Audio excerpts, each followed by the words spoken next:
আমি সুশান্ত মাঝি আর আপনারা দেখছেন ওয়েলথ ফর্মুলা বাই এসকে মাঝি। এই চ্যানেলে আপনি খুব ইনফরমেটিভ ভিডিও পাবেন যেগুলো আপনাকে আপনার ইনভেস্টমেন্ট জার্নিটাকে খুব স্মুথ করে দেবে আর সঠিকভাবে আপনি আপনার চাইল্ড এডুকেশনের প্ল্যান করতে পারবেন, আপনার রিটায়ারমেন্টের প্ল্যান করতে পারবেন। যদিও এগুলো সবই আমি এডুকেশনাল পারপাস করছি, এগুলোকে আপনি এডুকেশনাল পারপাসই নেবেন, ইনভেস্টমেন্ট পারপাস নয়। আপনার যদি এই ধরনের ইনভেস্টমেন্ট করার ইচ্ছে হয় তাহলে আপনি অবশ্যই আপনার ফাইন্যান্সিয়াল অ্যাডভাইজার থাকলে তার সাথে কথা বলবেন, আর না হলে আমার সাথে আমার একটা হোয়াটসঅ্যাপ নাম্বার আছে, এই হোয়াটসঅ্যাপ নাম্বারে আপনি যোগাযোগ করবেন।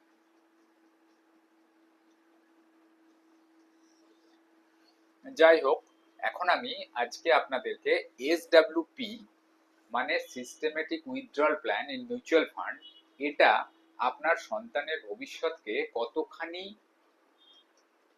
সুদৃঢ় করতে পারে তার একটা প্ল্যান। সেই প্ল্যানটাকে আপনি যদি ঠিক মতো বুঝে নেন, আপনাকে আর অন্য কোনো ফাইন্যান্সিয়াল প্ল্যানিং করতে হবে না। কি করে দেখুন, আমি প্রথমে এটা দেখাচ্ছি 20 লাখ টাকা।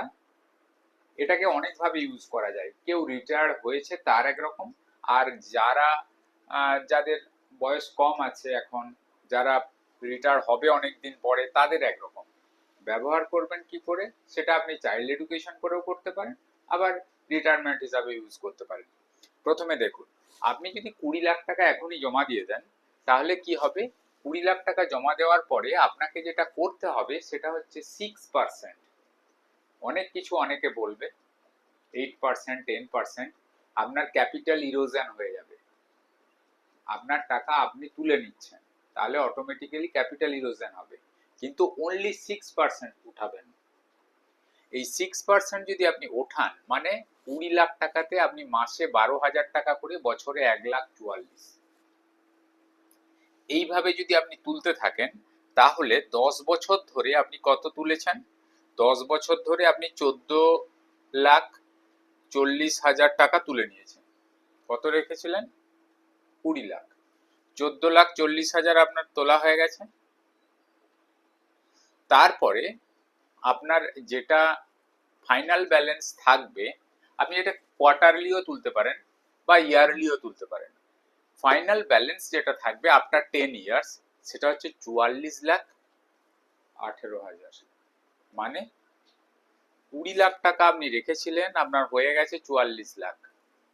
আপনি এমআইএস করেছেন, এমআইএস এ কি আপনাকে 20 লাখ টাকার বেশি একটাও দেবে কিছু? আপনি তো মাসে মাসে নিয়ে নিয়েছেন ইন্টারেস্ট। এখানে কিন্তু এটা ওঠানোর পরেও আপনার ফাইনাল ব্যালেন্স থাকবে 44,18,710 টাকা। ঠিক আছে, এটা যদি আপনি কন্টিনিউ করেন, 10 বছরের জায়গায় আপনি 20 বছর করেন, তাহলে কি হবে? 15 বছর করেন, 15 বছর করলে 74,83,000, মানে ফাইনাল ব্যালেন্স। আপনি এটা তুলছেন এইভাবেই 12,000 করে তুলছেন বা 36,000 কোয়ার্টারলি তুলছেন, তারপরেও আপনার যেটা ফাইনাল ব্যালেন্স সেটা হয়ে যাবে প্রায় 75 লাখ টাকা।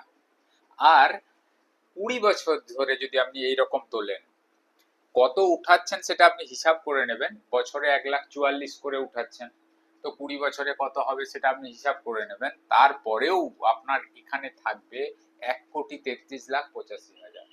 কার জন্য? আপনার সন্তানের জন্য। আপনার সন্তানের জন্য এই কারণে বলছি, কেননা 20 বছর পরে যার যেরকম বয়স আছে, যার 60 বছর বয়স, যে রিটায়ার করেছে, তার জন্য 20 বছর পরে ওই টাকাটার কোনো ভ্যালু নেই, তখন লাইফের শেষ দিক হয়ে গেছে। সেই জন্য আমি সন্তানের জন্য বলছি, সেটা তার নিজেরও ফাইন্যান্সিয়াল সিকিউরিটি। আর যার 40 বছর বয়স, তার 20 বছর পরে রিটায়ারমেন্ট, সে রিটায়ারমেন্টের জন্য ভাবতে পারে। আর যার এখন আজকের দিনে একটা ছোট বাচ্চার জন্ম হয়েছে, সে যদি 20 লাখ টাকা আজকে রেখে দিতে পারে, 20 লাখই রাখতে হবে তার কোনো মানে নেই, 10 লাখ রাখতে পারেন, 5 লাখ রাখতে পারেন, হবে যেটা এটা। কিন্তু যদি সন্তানের জন্য রাখেন, আপনি আজকে যার জন্ম হয়েছে 1 বছর 2 বছর যাদের বয়স, তাদের জন্য আপনি যদি রাখেন যে আমি ওর হায়ার এডুকেশনের জন্য কাজে লাগাবো, তাহলে এটা সব থেকে ভালো। সেটা করলে আমি আপনাকে উইথড্র করতে এখন বারণ করব। এই উইথড্র করার কিছু রেস্ট্রিকশনও আছে, সেগুলো আপনাকে বুঝতে হবে। রেস্ট্রিকশন কিছু নেই, আপনি উঠাতে পারেন, কিন্তু না উঠালে ভালো সেরকম কিছু জায়গা আছে। যদি আপনি চাইল্ড প্ল্যান হিসাবে ইউজ করেন তাহলে আপনি প্রথম 5-6 বছর তুলবেন না। মানে আপনি যদি 5 লাখ টাকা রাখলেন তো 6 বছরে তো অটোমেটিক্যালি ডবল হয়ে যাবে টাকাটা। এবার সেই যখন ডাবল হয়ে গেল তখন আপনি এইভাবে তুলতে থাকলেন, বা আপনি 6 বছরের জায়গায় আপনি 12 বছর করে নিলেন।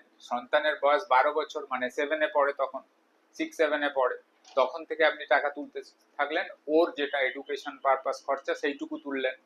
তারপরে ওর যখন হায়ার এডুকেশন তখন আপনি ওটা তুলবেন। তাহলে আপনার কত বছর হয়ে গেল? 18 বছর হয়ে গেল। মনে করুন 20 লাখ টাকা রেখেছেন, আপনি ঠিক করলেন যে এই 18 বছর আমি তুলবো না। তাহলে কি হতে পারে? 20 লাখ টাকাটা আপনি যদি 20 লাখ না হোক 10 লাখ যা বলবেন, 50 লাখ যা খুশি, 20 লাখ টাকাটা, এটা কোনো নাম্বার নয়, 20 লাখ টাকাটা আপনার 6 বছরে ডাবল হয়ে যাবে। কেন? ডাবল হওয়ার সিস্টেম জানেন নিশ্চয়ই। ডাবল হওয়ার রুল আছে 72 divided by rate of return. আমি একদম মিনিমাম ধরেছি। মিউচুয়াল ফান্ডে 12 বছরে ডাবল হয়, 12% রেট দেয়, মানে 6 ইয়ার্সে ডাবল হয়। ফর্মুলা আছে 72 ডিভাইডেড বাই 12, রুল অফ 72 বলে। তাই তার মানে 72, মিউচুয়াল ফান্ডের হিস্ট্রিতে 12% এর নিচে কখনো রেট হয় না।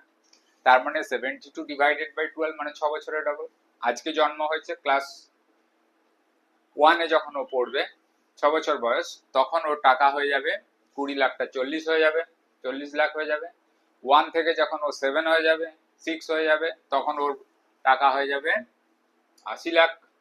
আর যখন ওর 18 বছর, মানে যখন ও 12 দিল, তখন ওটা হয়ে যাবে 80 লাখের ডাবল যা হয় তাই হবে, মানে 1,60,00,000। 1,60,00,000 টাকা হওয়ার পরে আপনি ওখান থেকে যদি এবার উইথড্র করেন 6%, 1,80,00,000 টাকা, 1,80,00,000, আর একটা জিরো হবে, যাই হোক, এখান থেকে আপনি 6%, 54,000 টাকা করে যদি আপনি মাসে মাসেও তোলেন, নাকি 5% ধরলাম, 5 না কত আসছে, যাই হোক 6% যেটা আসছে, এই 6% টাকাটা যদি আপনি উঠান, তারপরে আপনি যদি ওটা রেখে দেন, ওই হিসাবটা আমি পরে বলবো ওটা কত হবে। আমি যে বলেছি আপনার সন্তানের ভবিষ্যতের জন্য, ভবিষ্যৎ মানে ওখানেই শেষ। মানে কেউ যদি 20 লাখ রাখে, কেউ যদি 5 লাখ রাখে, তারটা সেরকম হবে। 5 লাখের হিসাবটা আমি করিনি, মোটামুটি ডিভাইড করে দেবেন 4 দিয়ে, তাহলেই হয়ে যাবে। যদি আপনি 10 লাখ রাখেন, 2 দিয়ে ডিভাইড করে দেবেন, তাহলেই হয়ে যাবে। যদি সন্তানের জন্য রাখেন, তাহলে এখন 10 লাখ রেখে দিলেন, তারপরে ওরকম করে করে 6 বছর 6 বছর করে পাওয়ার অফ কম্পাউন্ডিং এ ওটা যখন আসবে 18 বছরে, তখন আপনি করবেন। আর যদি আপনি বলেন যে আমার কাছে 5 লাখ 10 লাখ এইরকম অ্যামাউন্ট নেই, তাহলে আপনি এসআইপি করবেন। এসআইপিটা তো করতে হবে সন্তানের জন্য। সেই এসআইপিটা আপনি যদি 10,000 করে এসআইপি করেন, সেই 10,000 টাকার এসআইপি কি হয় আপনি এসআইপি ক্যালকুলেটর তো জানেন, আমি আগেও দেখিয়ে দিয়েছি। যদি বলেন কমেন্ট করবেন, আমি আরো বুঝিয়ে দেবো।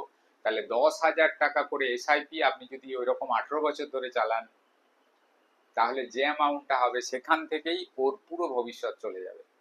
এটা শুধু ভবিষ্যৎ মানে পড়াশোনা বলছি, ওর সব হয়ে যাবে। ও ফাইন্যান্সিয়ালি ইন্ডিপেন্ডেন্ট হয়ে যাবে। ও নয়, আপনিও হয়ে যাবেন, ফ্যামিলিটাই দাঁড়িয়ে যাবে। ওটা আরো অনেক বড় ব্যাপার হবে। এগুলো, এই ধরনের যদি কোনো ইনফরমেটিভ ভিডিও আপনি পেতে চান, আপনি যদি ফাইন্যান্সিয়াল প্ল্যানিং করতে চান, তাহলে আমার সাথে যোগাযোগ করবেন এই নাম্বারে। আর যদি আপনার ফাইন্যান্সিয়াল অ্যাডভাইজার আছে, তাহলে তার সাথে বসবেন। আর আমাদের যারা ফাইন্যান্সিয়াল অ্যাডভাইজার, তাদেরকেও বলবো SWP কে আপনারা এইভাবে বুঝান, তাহলে মানুষ এগুলোতে অ্যাওয়্যার হবে। আর অ্যাওয়্যার হলে অটোমেটিক্যালি ফাইন্যান্সিয়ালি ইন্ডিপেন্ডেন্ট হয়ে যাবে। এটা কোনো ইনভেস্টমেন্ট অ্যাডভাইস নয়, এটা education purpose. Thank you for watching the video.